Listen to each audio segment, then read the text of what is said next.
Why Dilin Jones can and will be a star in this new Jeff Grimes offense. Let's go.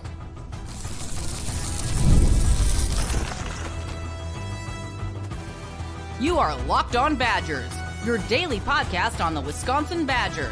Part of the Locked On Podcast Network, your team every day. What is going on, Badger fans? Welcome to Locked On Badgers, your team every single day, part of the Locked On Podcast Network. I'm your host, Ryan Herrings. Over there is Justin from the Bucky Report.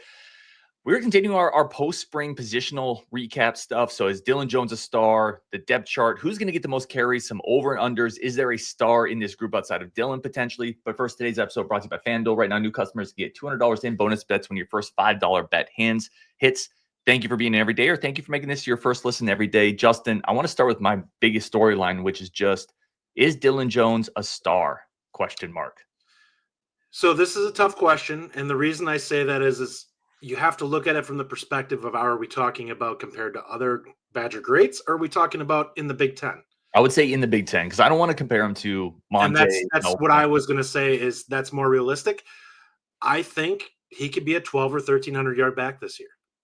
Looking at what Kansas did last year with Grimes as the coach there, I believe Devin Neal was probably somewhere in the 65% of carries range, somewhere in that range. It was well over 50%. So honestly, I think they're going to lean on him fairly heavy. I don't know if they're going to give him a Neal type workload because he's a lot younger and his body's not necessarily as developed as what Neal was by the time he left. I would say, to me, and I know you're talking about kind of carries breakdown, I think he's going to get 50% of the carries. I just would be shocked if he doesn't, because I think he's going to be the most productive guy out of the group. Yeah, I think he is going to be kind of a Big Ten star. To your point, he's not Melvin Gordon. He's not going to be Monte Ball this year. But I think he can be a star in the Big Ten. And I want to point to two things that I don't think get talked about enough. The first is, what did the Badgers do this offseason? What did they address and what did they not address? They didn't get a running back. Yeah. I think running back is one of the easier spots. If you go in the portal, you can find Absolutely. guys. And they didn't bring anybody in. And that tells me right there that they fully believe Dilin Jones is ready to be the guy this year. So that's the first thing. Just look at what they did. And we'll look at what they didn't do, more importantly. What did they do? They went and got 74 defensive linemen because they knew that was a problem. They did not get a running back for a reason. The other reason, I just think he's a perfect fit for what Grimes wants to do. I think this one cut downhill between the tackles type of offense fits him incredibly well. Let me pose this. Do you like his skill set better or worse than Braylon Allen? I like Braylon. Oh, man, that's a tough one. Because I think when it comes to traditional running back role, I prefer Jones. I think he's a more natural runner. That's you just exactly can't ignore the point fact that Braylon is 245 pounds with some, there's just an element of, it's like John Clay, right? Yeah. There's just an element of he's also really good just because he's a massive human being. It doesn't mean that Braylon Allen wasn't good. It's just who fits what you're trying to do better. And I think it's Jones as a more natural running back. You kind of had Braylon Allen was kind of an athlete playing running back. Yeah, he was. Jones is a running back. And Braylon will say that, by the way. He was like, he will say that he was still kind of learning the spot. He played defense in high school. He got switched over. He was young, obviously. Yeah. Dilin is the more instinctive running back. Oh yeah, his vision is much more natural. His feel is better at this point. And I think that was one of the things you could argue was an issue for Allen over the course of his time at running back here. He struggled with feel. He danced a little bit too much. And I think that Jones is a little bit more confident in what he sees than Braylon was. And that's part of it. And we noticed that during the spring practice. And I keep going back to this, and people are probably going to eventually start arguing with me on it because I know it was one practice. But there are things you can take away from what you see. And that's not that I'm expecting the running game to be like blowing other teams off the field. But what I saw was consistency. Mm-hmm. And they were consistently grabbing like 5-6 yards. And that was not because the defensive line was getting pushed back. It was because they were getting their blocks. Like the defensive line was not giving ground. It was just they were getting their blocks. They knew where they were going. And it was, I think this offensive run scheme is far more natural. And it's one of the things that's been talked about in the offseason was rather than finding a landmark, they have legitimate guys that they're just, this is your guy, go hit him. Yeah, it's simple. I think it takes a lot of the thinking out of the way for the offensive line, which is I think partially why we struggled running the football last year. And by the way, it kind of dovetails into an idea that I've had that I think maybe the quarterbacks will get a little too much credit this year if the offense looks better, when a lot of it is the offensive scheme is better. I think the scheme primes. I think the running backs are the same in a way. Quarterback's going to look better because the running game is going to look a lot better. 100%, right? And I think the running backs are going to look better because I think the running scheme is going to make more sense. Like Braylon Allen in this offense would look better too. Like absolutely. Reads, and he would just get downhill, and I think he would punish people off the misdirection. That backside receiver where you're just kind of faking that jet sweep is going to take a linebacker with them, and that's going to give Dilin and Darian a lot more room there. But yeah, I do think Dilin can be a star this year, and a star in terms of 1,300 yards in the Big Ten. That's a star. That's a legit number one running back. I think he can do that. That's probably a top 3 or 4 guy in the conference at that production. I think he can do it. Let's talk depth chart, and then I want to get into what you think this workload distribution is going to look like. So here's what I've got. You tell me if you think I'm wrong. Dilin is the guy. Darian's kind of your number 2 utility guy. Cade's your 3. Gideon's your 4. And then Haker is just kind of a piece you fit in around those pieces. He is basically the only carries I expect him to get are going to be short yardage, or kind of like, you remember when we used to have the random throw off the defense and have the quick fullback dive, which would break for like 30 yards because nobody's expecting it. I expect that to happen once or twice this season. I don't think it will be used a lot, but there will probably be like a 1st and 10 where every once in a while he'll go downhill with it. Yeah, it felt like every time we ran that play, it was like Spielman would be on the call, and he would just be like, "Oh, God, I'm the old school football coach with a fullback." I think so too. So what's the carry distribution look like here? You already mentioned you think Dilin probably gets about 50% of the workload. Is it 25-25 Cade and Yak after that? I think it's probably closer to 30-20. I think it's going to be Dupree will be slightly higher. The way in which those carries come might be different than traditional. He's going to be the jet sweep guy. They're going to probably put him in motion. Like, I know you probably want to see Trutch in that, but I'd rather have Darian because I think he's just going to be more. In some ways, he's a better runner in that situation, and in other ways, he's also got a better body for it than what. I don't want Trutch getting leveled by a linebacker when he comes around the edge. I trust Darian a little bit more in that situation. Yeah, I wonder if he's a scarier player overall in terms of his vision and his balance. He's really tough to bring down with that first hit, though. I wonder if with Darian, if you put him out wide, if you put him in the slot, if it kind of telegraphs a little what you're doing, maybe. Whereas with Trutch, I think you can send him downfield though. Like, you can send him on a slant or something. Yeah, like, he's capable. He's a good enough route runner. Like, he legitimately, if you wanted to split duty with him out wide as a wide receiver, you could do it. I don't think it's the best way to use him, but he's probably not far off some of our guys. Barring injury, is there a role for Atuka this year? And the spot I could see it is what if he is just a better short yardage runner than Aker because he's lower, little smaller center of gravity. He's pretty physical. I could see maybe if he's a better over the course of a year short yardage guy than Aker, he gets those carries. There's a couple things I think if somebody gets dinged up or just to kind of keep somebody's wear and tear under control, I could see him being put out there. He's going to be a productive back. Like, our top 4 backs I love. I think they're all guys who are capable of giving you really quality snaps. And I don't think you could say that every year. I don't think we could have said that like 3 of the last 4 years. No, not with the depth. With the depth. Is every one of the guys that we have coming in this year better than the top guys we had last year? Because I think they are. I think a little bit of wait and see. So the one caveat I'd say is I think so. Okay, I do think so. We don't actually know what Dilin's going to look like when he gets hit 20 times in a Big Ten game. I think he'll be fine, by the way. I really do. I do think that's probably the extent of what you're seeing him, though. I don't think we're going to get 25 carries out of him. It's probably going to be 20. Yeah, I don't think you'd want to give him 25 either because that's just too much of a jump in workload going from that freshman where he didn't play, basically, to then be, hey, massively tough schedule. You're going to be 25 carries a game. Yeah, I think it's too much for him anyway. All right, we're going to take a quick second here. We're going to come back, talk a little bit about Cade Yacamelli, and also grade this room. How high is Justin on the running back room, both now and in the future? That's coming up next on Locked On Badgers. But first, a quick second for our friends of the show, and a quick second to always say thank you for tuning in. Today's episode brought to you by our incredible friends over at FanDuel. Listen, FanDuel is Locked On's official sportsbook for a reason.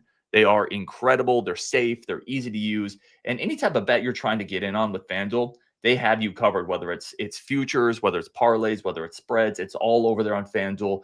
Plus, right now, the NBA playoffs are going on. Baseball's going on. I love betting on baseball because, like starting pitching changes every day. It's a ton of fun. You can find really nice value there with baseball. And FanDuel always pays out as soon as you win. I've said this before. It's like your grandma. When your grandma owes you money, you get that money. When FanDuel owes you money, they pay you that money. It's not like some of those other sites where you got to go through third-party stuff and you never get the payouts you deserve. New to FanDuel, this is the perfect time to sign up. Head over to FanDuel.com, place your first $5 bet. If it wins, you'll get $200 in bonus bets. Make every moment more with FanDuel, the official sports betting partner of the NBA and the official sports betting partner of the Locked On Podcast Network. All right, Justin, let's get into this next segment here. I want you to grade this room for this year. I'd say it's a B+, and I say that because I really like the talent, but I don't know who is going to be a star. And if they don't have anyone who's a star caliber, I don't think any of these guys are going to be worse than solid. But the question is can somebody be dynamic? And I know your next question is what do I see going forward? It's kind of the same thing. Until I see one of these guys do it, it's really hard for me to up the grade. But if Jones turns out to be a star or Dupree turns out to be a star and truly dynamic, the room can jump up to an AA+ really quick if a couple of those guys are hits. Especially if Atuka and if you end up having a good class for the 26 class for running backs, things could change heavily in terms of where the grade goes. Amari, cough, Latimer, cough. Yeah. If you're able to, I like him too, man. This should be a 2 running back class in my opinion. Or who is the other good? Ernest. Who's the third one? The kid that's coming in the second weekend. I really like him too. He's a little spark plug back. He's the name. I can't remember. Yeah, I can find it for you real quick. Yeah. I mean, they're in on some big time talent, which, by the way, considering you didn't land a guy last year, I think you have to. Yeah, you need to really hit on a couple of these guys. The third guy is going to be, if I cite updates here, Ryan Estrada. I really liked his film. He's the guy that I showed it to you, and virtually every run is 80 yards. He's out west, right? He's like a California, Nevada kid, something like that. Yeah. Yeah, he's well. You're thinking of Nielsen. You're thinking of Nelson Wheeler. Estrada's out of El Paso. Oh, okay. Yeah, I'll say this. I think for me, I think this year is a B. I just don't know for sure any of these guys can be a true number one workhorse. There's nobody you can point to and say, I know he can do it. I think you and I both really like Dilin and Darian. I love Cade. I know you like Cade too. I think the depth is there. I don't know if there's a true dude there. And I don't think you can know that until you get a couple games in. I think you have a lot of different skill sets, though, which is kind of optimum for this. Is if you don't have somebody that you really, truly are in love with what they or feel super confident in what their production is going to be, you have different things you can use against specific teams that you play. Yeah, I agree with that. I think that's actually a really good point. And I think that's where one of the things I'm interested in, because I got a couple other things I'm interested in here is this all situational? Are we going, is it really going to be Dilin, you're our bell cow, you're our workhorse, first, second down. Darian, you're a third down guy. Aker, you're our short yardage guy. Is it going to be that situational? Or is it more like Dylan's going to get 2 series, Darian, you coming in and you get the third one? I'm curious if we're going to use any Wildcat too. That was something that Kansas did a lot with Devin Neal. And there's some chance to do that where you put him out there, put Dupree in the slot, have him come across, and then you just have you have a quarterback coming up the middle that fast off of the fake on the handoff on that, and he's on top of the line before anybody can react. I think Darian would be good at that. I think that would be a spot you could get him some more reps, which then it gets me to my next question. You had mentioned you think maybe it's 30-20 Darian, Cade Yacamelli. How many of those are passes to Darian?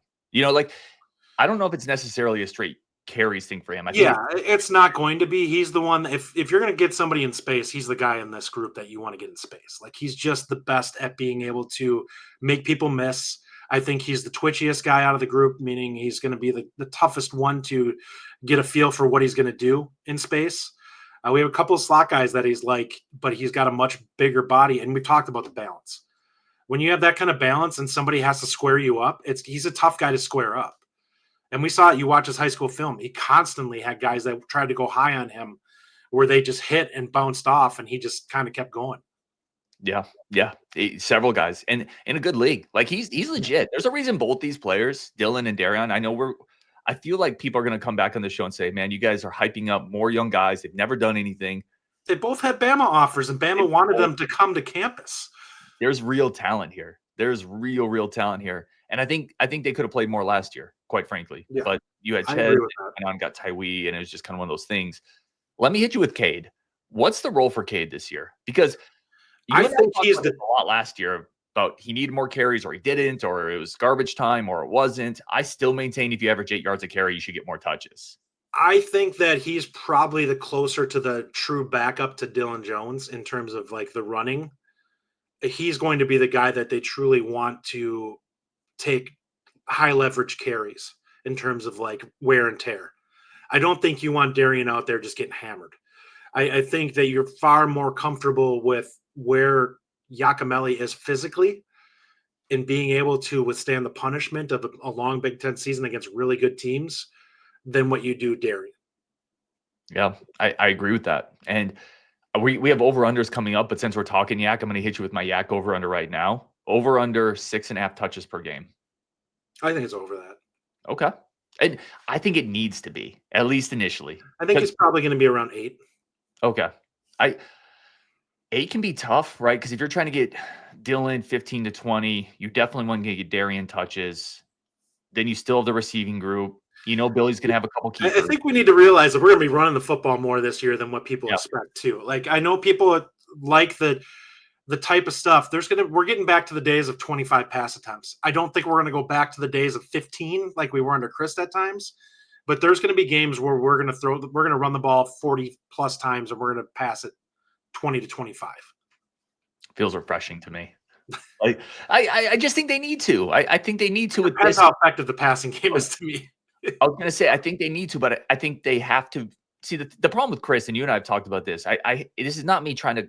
Chris did a lot of great things. We talked about it, but the problem is there were moments where he wouldn't take advantage of the defense crowding the box, and that's where Grimes is going to run the ball 40 times, but he's going to take deep shots, play action. He's going to still utilize that aspect of the offense. And the other part of it is that Chris would take what was easy rather than what would take the long view and help you long term for the season, which we would have games where we ran the ball 50 times and you're like, I can't do this against better opponents. Yeah. And so your passing game was stunted because it was not developed as much as it was, where that confidence just wasn't there in games when you're playing a better opponent, and those guys needed to be more clinical in what they could do. Is this the spot you feel the best about depth-wise on offense? On offense? Probably. I think so. I think all 4 guys I would feel comfortable starting if they had to. Yeah, I think so too. I hadn't really thought about it. I almost wonder if it's this or quarterback, because I actually feel really good about your number 2 at quarterback now, which I didn't think I would. Well, Rajiv and I talked about this last night, and one of the things that scares me, people were kind of pushing back against it in the chat, and I was like, here's the deal. If O'Neal has to start because you get an injury, you're not going to see the full O'Neal, because they're not going to run him the way they would if you had a capable backup. I love Carter Smith. I think he's going to be really good in a year or two. They're not going to want him out there. So you're going to take care of O'Neal and not necessarily let him be as dynamic as a runner as he's capable of being, because you don't want him to get killed. Yeah. The funny thing is I did my quarterback post-spring show yesterday, and I talked about that very similar thing with O'Neal. I said O'Neal's really dynamic. He's really quick. He's decisive. He's also undersized, and he's not going to be able to run in the Big Ten like he did in spring. He will get his head taken off. Mm-hmm. Like he's Braden Locke with wheels, which is great. Probably a little better decision maker too, I hope. Well, I mean, he can make the game easier for himself with his mobility. He can legitimately move out of the pocket and create better angles for himself than Braden Locke ever hoped to. Yeah, no, 100% agree. But yeah, you're dead on. I think your point is dead on. You can't run like a crazy person at that size in the Big Ten. Mm-hmm. So I think you're dead on there. We're going to take a quick second for our friends of the show. Come back and talk about, are there any real stars compared to Bass Badgers in this group? Plus some over-unders for Justin, over under 1,800 combined yards for Darion and Dilin Jones. I got an over-under on rushing touchdowns. We got a bunch of stuff coming up next. Locked On Badgers to finish it up. But first, a quick second for our friends of the show. quick second to say thank you for tuning into Locked On Badgers and making this community amazing. All right, Justin, let me hit you with this. I did this with the quarterback one, too. I did like a former Badgers talent scale. So I went from Tanner McAvoy to Tyler Donovan to Russell Wilson. I said, where does Billy fall on this scale? So you can Probably answer. Tyler Donovan. I think That's where I was. similar. I think maybe a tick above Tyler, but he's right in that better tier. arm, worse runner. Yeah. And Tyler was tough. Tyler had some of those insane intangibles Billy had. There's similar moxie. Like there's a similar level of, and that was why people like Tyler Donovan. I liked him. Despite the fact that he would sometimes do things that you're like, don't. I still remember the diving touchdown he had against was it UNLV? UNLV. I remember I was like screaming, don't, because I'm like, he's gonna end up like the clock was running down, wasn't it? I think it was scored like right at the end. We won that at the end. Yeah, and I'm like, he's gonna get knocked out. Like, and then the clock's gonna run out. And he ended up making the play happen. He could really run. Yeah. He's probably the fastest runner we had behind Russell Wilson. And you can make an argument for what's his name? DJ Gillens. Well, yeah, but he never played. I'm talking quarterbacks that played. Who's the one that started as a freshman back in Barry's days? Started as a freshman. Redshirt freshman. Won the Rose Bowl. Oh gosh. Yeah, it's I can't think of his name. Bollinger. Bollinger could really run too. He was probably a 4.6 guy. But yeah. I think Donovan was probably close to a 4.5. He could really move. Yeah, McAvoy was a 4.5 guy, just couldn't throw.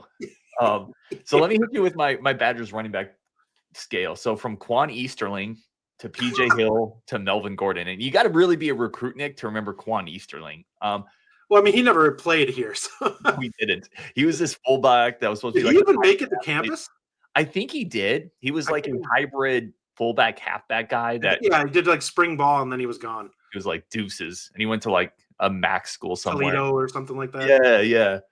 Where does Dilin Jones fall on this scale? The Easterling to PJ Hill to Melvin Gordon scale? I think his upside is probably PJ Hill at his max when he was like a 1,500-yard back. Okay.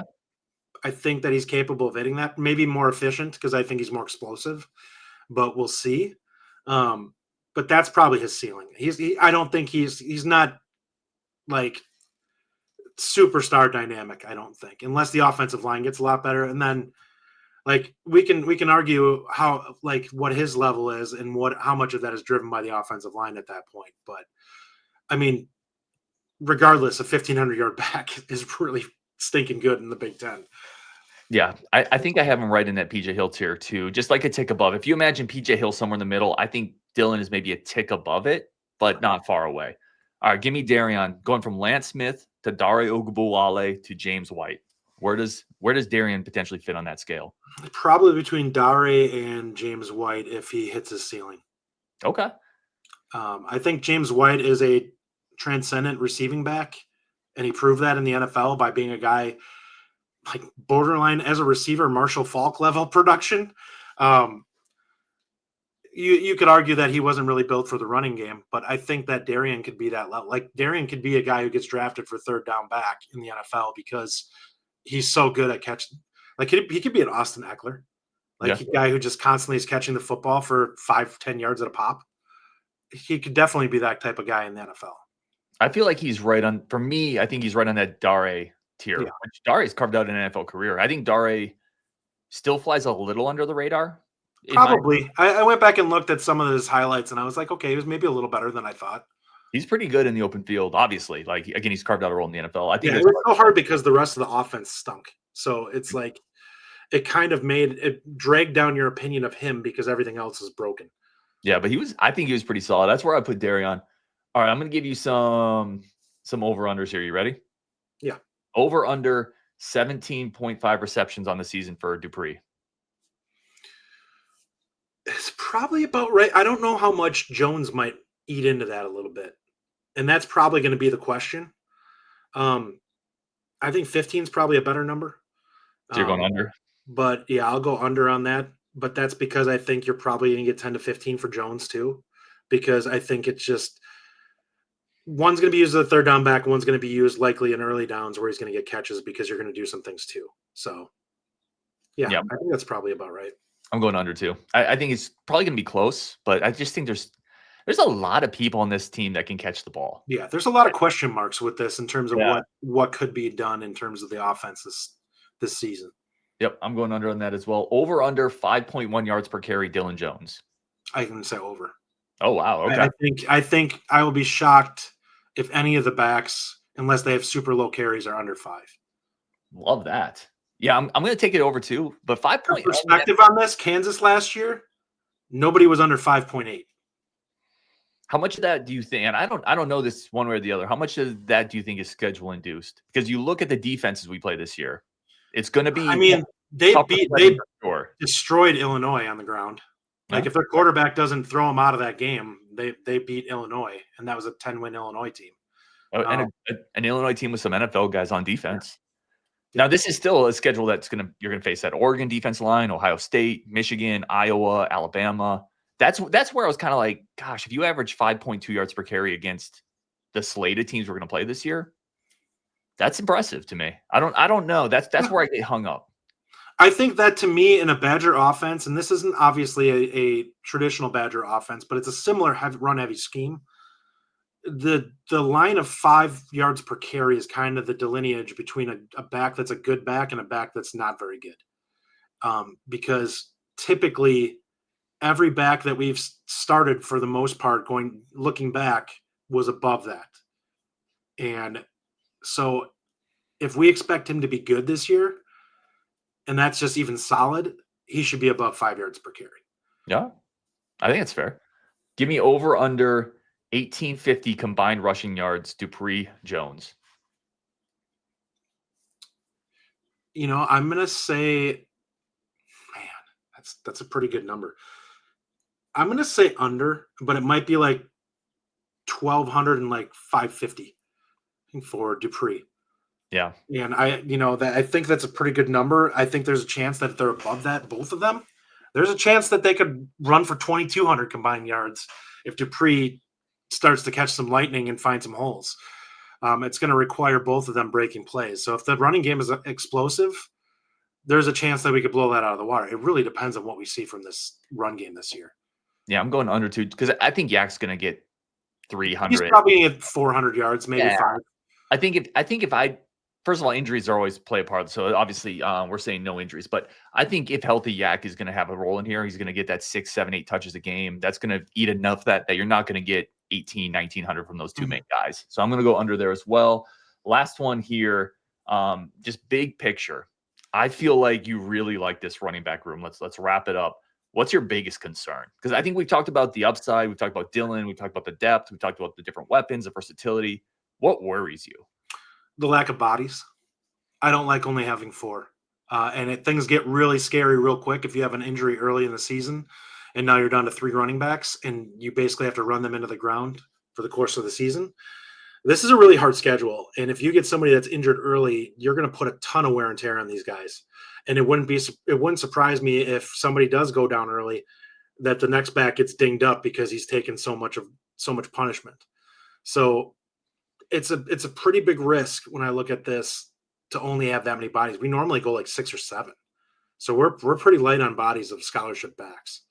I think you nailed it. I mean, I was going the same direction, as slightly different, but I think you nailed it. To me, I said in the beginning of this show, understand why they didn't go in the portal. It's because they really like Dylan, they really like Darion. That being said, and I was saving it for this, I think they should have gone in the portal and got a veteran. I think you look at that, and it's kind of like the guy that they grabbed from Southern Illinois, where you're like, this back, you have to find a guy who's willing to come in and be like, hey, we're bringing you in. You're not going to touch the football.